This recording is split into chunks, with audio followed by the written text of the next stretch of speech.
બાળકોને જર્જરિત ઓરડામાં નહીં બેસાડવાના પરિપત્રનું ઉલ્લંઘન. બાળકો વર્ગખંડની બહાર હોવાથી દુર્ઘટના ટળી.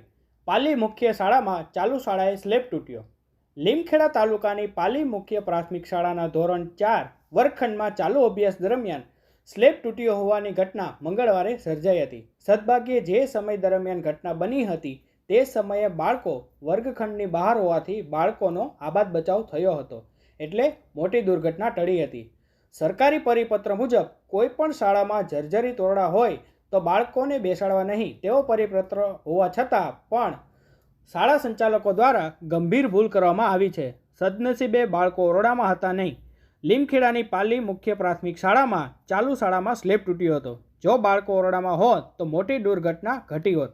આ જ શાળાના મધ્યાહન ભોજનના ઓરડામાં પણ પ્લાસ્ટિક બાંધીને કામ ચલાવવામાં આવે છે તેવું સૂત્ર દ્વારા જાણવા મળ્યું હતું. ત્યારે શાળાના જવાબદાર સંચાલક દ્વારા આ બાબતે અગમચેતીના પગલાં કેમ ભરવામાં આવ્યા નથી તે એક સંશોધનનો વિષય બન્યો છે. ઘટનાના સ્થળની મુલાકાત દરમિયાન બીઆરસી સાથે આચાર્યની ગેરવર્તણૂક.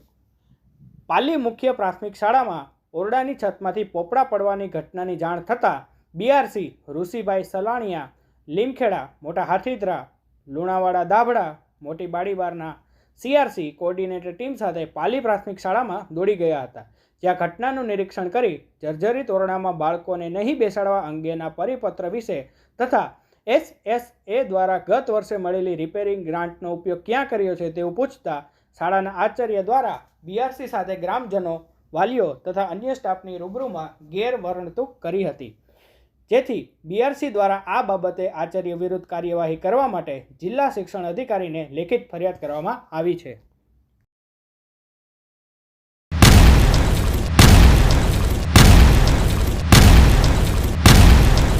दिव्य सरदार न्यूज, सब पर नजर, सबकी खबर.